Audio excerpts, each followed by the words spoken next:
We're going to use some music from a place called Sotmar. And Sotmar is a place called Transylvania. So you've probably heard of Transylvania. Has anyone ever heard of Transylvania? What's in Transylvania?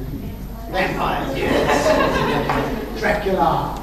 So they're not, obviously they aren't really vampires. There was a person called Dracul, which is the word for the devil. So he was a count. It's kind of a lot of different stories all kind of combined. There were lots of stories of vampires, myths and legends.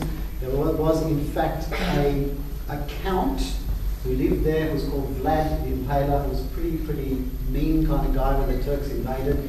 To make them afraid, he used to cut the heads off and stick them on pikes to make them go, oh, this is a bit scary. And then there were a whole lot of different stories that combined into this story of Dracula. But it is a story. So it is a beautiful part of the world where they play lots of beautiful music and have lots of beautiful dance. A lot of Hungarian people live there, Romanians, Gypsies, etc. Lots of different kinds of peoples. And we're going to play you music from just one part. And the reason we're playing today is that you're going to learn the dance, because this is dance music. And hopefully at the end of next term, you're going to be able to do some of these steps. So it looks scary when you look at it. First of all, it looks like... All right, I'm on it's not that hard. Okay. And if we were in Sotmar going somewhere, then this is what the women would wear, or one of the costumes that the girls would wear. So there's various different costumes, depending on how old you are, how big you are, how small you are, and that tells other people in the village where you stand in society. Okay, so I know from what you're wearing that you're from this school. Similarly.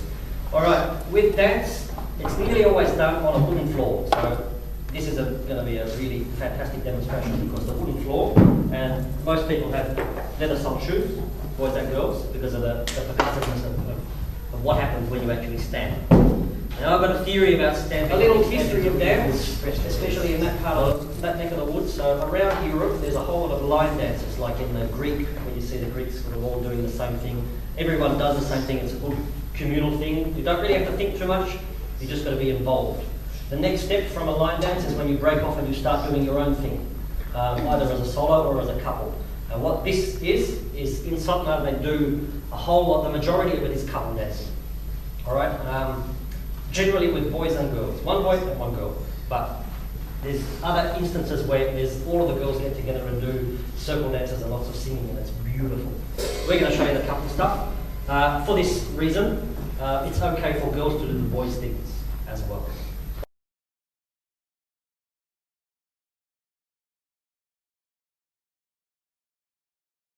Alright, so there's two parts to this dance. There's a slow stuff and then there's the fast stuff. The fast stuff can get manic.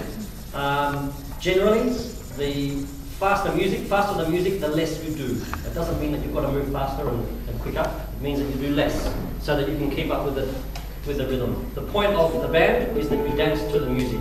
Generally, you face the band. Slow part is called a csárdás. That's where you dance. Csárdás is a general Hungarian word that means this is a csárdás. One step to the left or to the right, or two steps to the left or to the right. And there's different ways of doing it. In Sotmar, they have this funny knee bend. I'll just show you this. Okay? So you can do csárdás stiff. You can do it there. But we're doing it like this.